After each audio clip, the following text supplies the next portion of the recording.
Alright, video by Dr. K, in which the first frame he looks kind of mad, but yeah, thoughts your therapist has but doesn't tell you. So,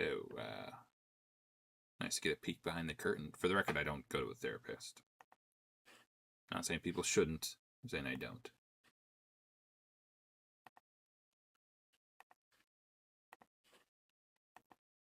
So I was lucky enough to be invited to Jubilee's Surrounded program as a psychiatrist engaging with 20 people with depression. AKA head shrinker.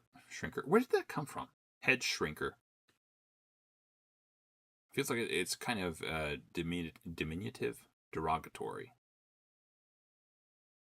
So I don't know if head shrinkers like that or not. So a lot of people will say, like, I don't understand. Okay, so, oh, sweet glory. I'm thinking there's some sort of ethnic practice done by either cannibals or, heathens of olden times, where they would actually shrink heads. That's kind of a strange notion. Actually, I should look that up sometime. It's intriguing. Point of therapy, because what good is talking about my feelings, right? How does that help?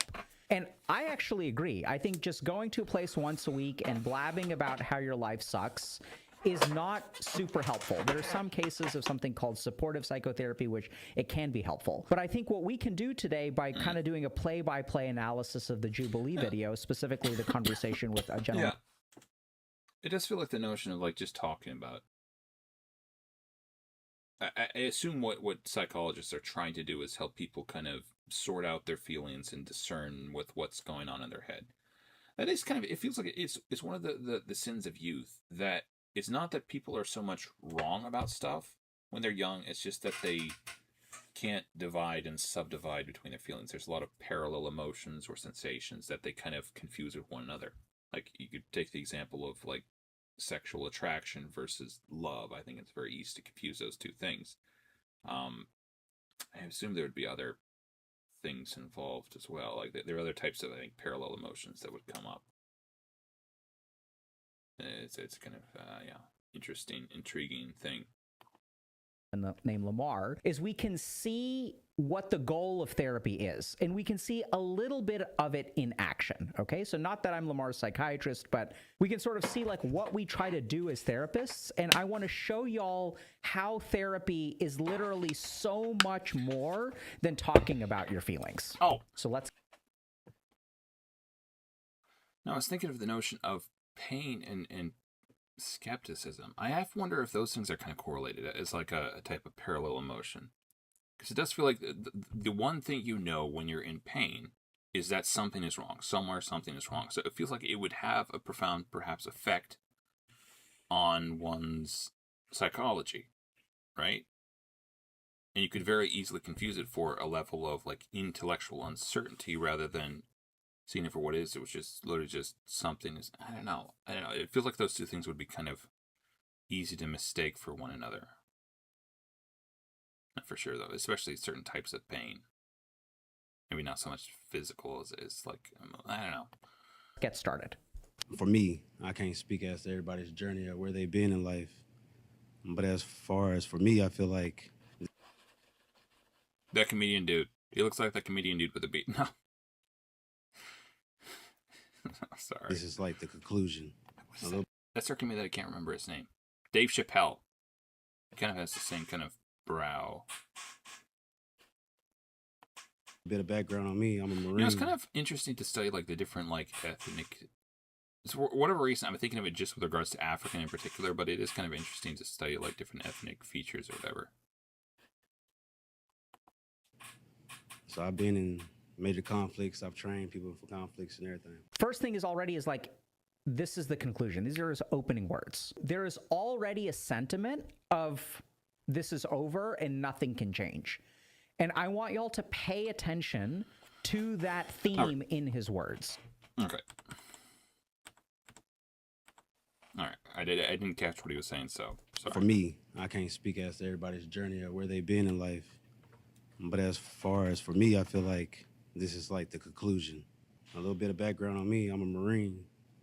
So I've been in major conflicts. I've trained people for conflicts and everything. First thing is like, this is the conclusion. These are his opening words. There is already a sentiment of this is over and nothing can change. And I want y'all to pay attention to that theme in his words. So another thing about this video is I'm not going to just lay things out. I'm going to put questions and hypotheses to you. So for y'all to try to do the thinking, okay? So pay attention to this theme. I only had a week on how to adjust to being a civilian again. After that week, I started sleeping in the closet for 6 months. So this is really severe. I've worked with black men. I'm sorry. I'm going to avoid making a joke about a black man in the closet. I think that the black community is, there are stereotypes about stuff like that. No, I'm not saying that. Never mind. Just forget it. Forget it. Dozens, if not hundreds of veterans over the course of my career, and very few of them end up sleeping in the closet for 6 months. There are some people who are severely impaired. I'm not going to even say ill, but their capability to live a normal life is severely impacted. That I would come back to. Well, that's the thing, like, maybe I've talked about this before, but like the notion is that I should probably switch my. Well, I don't know. We're supposed to be watching this side of the screen, so I'll maybe leave it where it is. But I was thinking about the notion that people in certain scenarios learn behaviors that are suited to that scenario. They're like adapted behaviors. So if a person grows up in a town full of criminals, they think a certain way, they behave a certain way. They probably are permanently kind of skeptical or paranoid, or skeptical to a paranoid degree about everyone else. Right? And because of the scenario they're in, that is an adaptive behavior that is advantageous. It makes sense and it works for them in that scenario. And when they get out of that scenario, well, it's not really functional anywhere else or whatever, right? So you have soldiers who get into a scenario, obviously certain things work there, certain behaviors are advantageous there.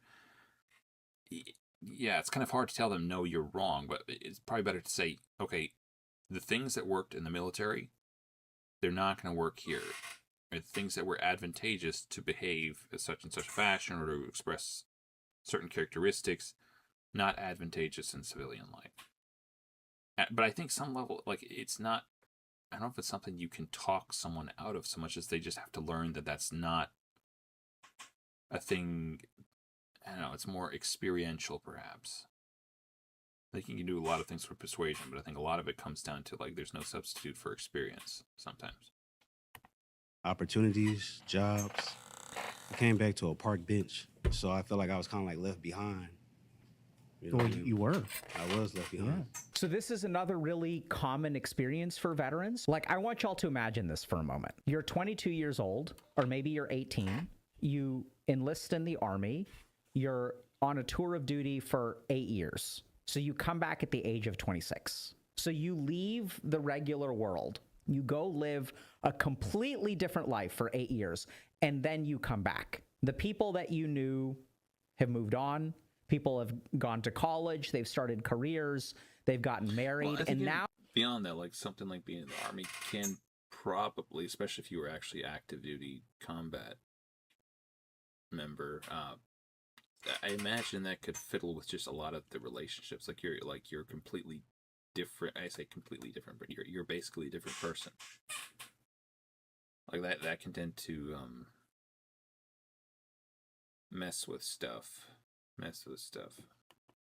now you are just coming back, and you're kind of starting over at the age of 26. I've accepted everything that I've done as far as like my career over there. And it haunts me a lot of things, you know? It's taken over my life. When I got out, it feels like it's a starter package. I would talk to mental health specialists. They would hear the problem, and then it's like they put you in a category and be like, all right, here's your trazodone, here's your olanzapine, go out the door, here you go. So he comes back, and So that's like, I don't. I've said this before. It feels like the. Yeah, never mind. it's hard enough if you've like missed 8 years, right? The girl that you were crushing on is now divorced with 2 kids. So like, what do you do about that? Okay. But then he comes back and he has trouble, because we all know that veterans have trouble. And then this is really important. There's another theme that I want y'all to pay attention to. He gets categorized. He gets bucketed. And then this too, one thing we do as psychiatrists... There's something that's profoundly annoying about being put in kind of a box, I guess. It might have to do with the notion why, like, I tend to be a little bit suspect of psychiatrists. Kind of the same, maybe, fear I have of the notion of neuroscience, because it feels like, it gets me to try and understand things in a way that I don't think is necessarily... I don't know, it just kind of messes with, like, the way I understand what I'm doing. Puts me in my head too much. Like, I'm overthinking everything I'm doing now because I'm just thinking about, all the mechanisms. But in this case, like, I feel like anyone saying, oh, that's textbook blah, blah, blah, blah, blah, like, please don't. Please don't say I'm textbook anything. It's annoying. It's irksome. You guys want to learn how to be really good with people. I think people don't like being put in boxes that way, or pigeonholed, or whatever. Okay? You can't just pay attention to their words. You have to pay attention to the themes. You also need to pay attention to the facial expressions and body language. He does this. They're done with him. It's over. There's a sense of, what does this mean? Right? What does this mean? This is conclusion. This is finished. I think it's, I could be wrong here. I think it's actually reminiscent of, Pontius Pilate in the Bible. Like, you're washing your hands, I'm done. But I guess it would mean conclusion, kind of. But I tend to think it can mean it theoretically in scenarios. It's just kind of like, okay, I'm finished with it. I wash my hands of it. That's it, kind of. I assume it came from the Bible, where Pontius was washing his hands of the matter of Jesus' conviction / persecution / crucifixion, right? I think he said something to the effect, "Let his blood be upon your heads and upon your children." Yeah. Okay. If I tell you that doesn't work, then it was given to me like I was the problem. It almost seems like I was getting penalized for the medication not working. Absolutely, right?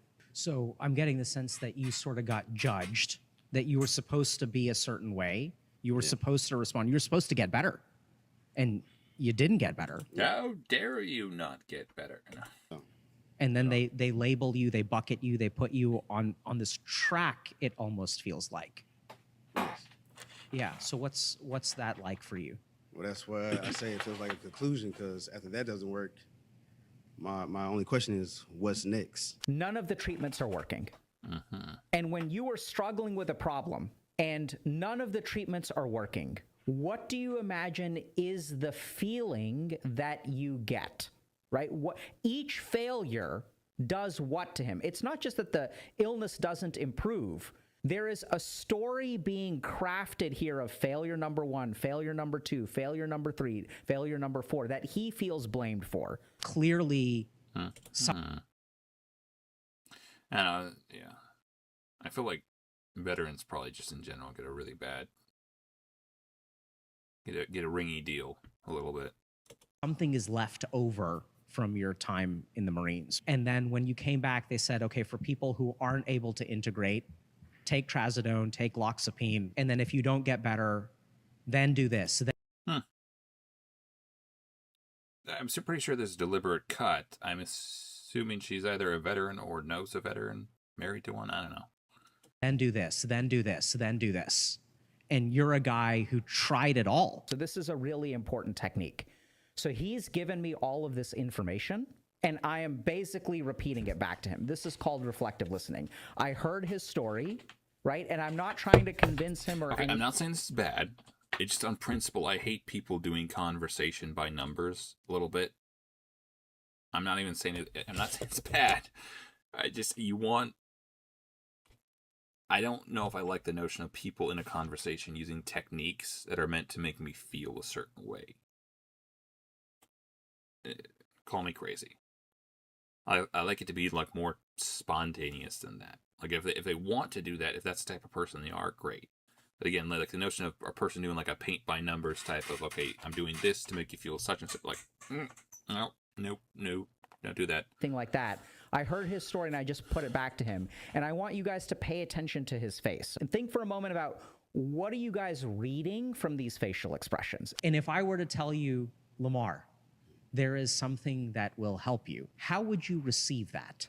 Okay, so now comes a really important thing. This is what we do in therapy. I've reflectively listened to him, right? I've said, this is what happened to you. If I told you something would help, how would you respond?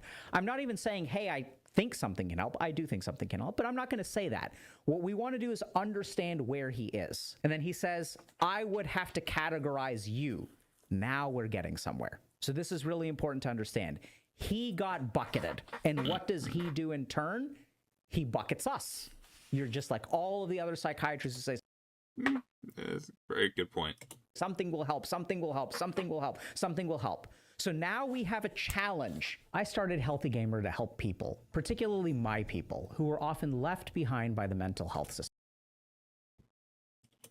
As we've grown Healthy Gamer, we have also started working with partners. Oh, sorry. I thought he was talking. Okay, so for a second, I thought this was going to turn into some sort of social justice thing, but sorry. I feel like. Never mind. To help us keep things He might be talking about gamers, not Indian people. affordable. And that's why I want to tell you about Rebound. Rebound provides specialized virtual trauma treatment with expertly trained therapists. It was found called trauma. This is very different from standard talk therapy. It's a highly structured treatment designed to safely, many of whom have little next step for you. Head to hellorebound.com/healthygamer, where you can check your insurance, book a free call. There's his thing.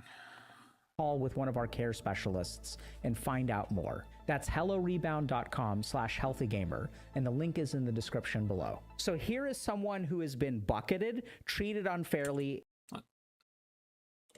It has severe problems. He was overseers for 8 years. Reminds me of this like movie Interstellar, where like you're time traveling and then you come back and your daughter is like older than you are. Like you've been unplugged from life, and you come back and you have all kinds of autonomic problems and things like that. And everyone tells you, Don't know what autonomic problems are. this is going to work, and nothing works. So how do you help this person who the theme here is game's over? He's going to bucket us. And when I'm working with someone who is so sure about something, it's not just talking about our feelings. A big part of the work that we're trying to do is to make people less rigid. Can we get them to be curious? Can we get them to look at things in a different way? But that is not easy. It's kind of one of those things that I tend to think there are times in your life when you're especially in scenarios where you are like, I don't know, metamorphosizing, where your perspective isn't so much set, but like once it's set, once things kind of settle down, it maybe becomes a little bit harder to unsettle it. That's why childhood is such a malleable state of existence. People going through, I presume, existential crisis, kind of in the same case. I don't know, maybe neuroplasticity. I don't know if that would do something like that. There's a statue in the background, the white one. I don't know if that's. I wish sometimes people would go through like just a kind of a tour of their background or something and show us all the stuff. To do. We can't Explain it. present them with evidence because he's just going to knock it down. But let's keep watching. So now we have a different kind of problem, which is that you have learned that something won't work. I think I was taught that something would work. The reason people can't fix one problem is because they have an adaptation to that problem that complicates things. So this is a scenario where it's like, okay, not like he showed up, tried thing 1, tried thing 2, tried thing 3, tried thing 4. But once you develop hopelessness, once you think things are over, it becomes really hard to try again, right? People are really burnt out. So now I have 2 goals. In order to get them to even try something, I have to disable the hopelessness on top. The reason nothing is working is because I don't think anyone has really understood what you struggle with. This is why patients stay stuck, because they have subconscious patterns that create the problems that they deal with day in and day out. So I tell them, hey, I think the problem is that no one has understood you. I think the problem is that you got bucketed. That we do after you get bucketed isn't going to work, because nothing we've done after you got bucketed works, right? That's the data you're giving me. I'm just giving it back to you. And then what's his answer? So now what? What do I do? What do I do? What's the answer? What's the solution, right? And I don't know if this makes sense, but the whole problem is that someone kept on giving you solutions. So if I say the solution is do this, it's game over, I'm KO'd, I'm knocked out. So I'm not going to do that. So where do we go from here? We understand you, man. Now he starts talking again, right? So look at his facial expression from, so what's the solution to now? And watch, he was swinging a KO, like it's a KO punch. What do I do?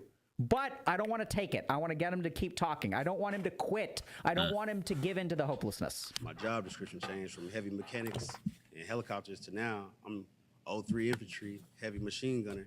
Then I switch again to intel. Now I'm doing interrogations throughout the night.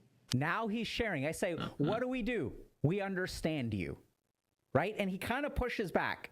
Okay, now that if we understand you, then what? Then what? Then what? But what is he doing? We're starting to understand him. I don't think anyone can help you unless we understand the ways in which you're broken. You get me, man? We can't. There's no way. You should not say you get me, man. Okay, I'm not knocking this guy. Maybe it's completely correct, but there are certain people that when they talk casually, it feels so freakishly unnatural. I don't know. It's like a British person trying ebonics or some crap. That's how it comes off. Sort of labeling you and sort of saying, oh, like loxapine is going to fix this and trazodone is going to fix this. That doesn't even begin to touch the surface. So now I'm using an interesting technique, which is I'm zeroing in on my point again. I'm kind of driving, hey, we can't fix this unless we understand you. And then I'm using examples that he's used, right? People have tried that before. I'm suggesting this might be my last. It's not what he's saying. It's his attitude towards speech. This is what we do. So this guy struggles every day with, my guess, I don't know, chronic suicidality is my guess. He's like, every day could be my last. But if I gave him an answer at any point, we never would have gotten here. So now we're getting to something important, which is like, as I speak to him about, you know, how potentially doomed he is and I may not be able to help him and how things are so hard, anxiety comes to the surface. He gets frustrated. He says, I'm in a loop. And by the way, every moment could be my last. So when he shares this emotion, my play is going to be, once again, let's signal to him that we heard. Lamar, I'm grateful to you. Yeah. And I Feels like it feels awkward there. know it sounds kind of weird. I can see that you're really struggling. I can see that every day, on the one hand, it feels inevitable. And on the other hand, it feels like one day you're going to be off the loop and you're never going to come back, right? Yeah, maybe. Feels that way. And I think the beautiful thing about this, and I know it sounds weird to call it beautiful, is it blows my mind how many people feel the way that you do. NASA. So I wonder if like all of these people are supposed to be like former veterans. No. I can't imagine they got all veterans, right? There are a lot of people out there that have come back from war, have been cops, have been firefighters, and when they look at you, when they see you, I think an equal part of the problem, perhaps, with regards to veterans is they spent however many years of their life having something that they did that mattered, right? And I think probably a reason why a lot of them go into police work or something that's also maybe really intensive like that is because they need to have something that replicates that. Like I think sometimes when you go through really difficult stuff in life, you need a purpose which is commensurate with the suffering you've gone through. To make it all worthwhile, you have to dedicate your life to something that's incredibly meaningful to you. It's not enough to just go be a carpenter. It's not enough to do whatever. And you get these people who are really driven, and that can be really beautiful, I tend to think. Anyways, go check out the rest of this if you like. Dr. K, the thoughts your therapist has but doesn't tell you.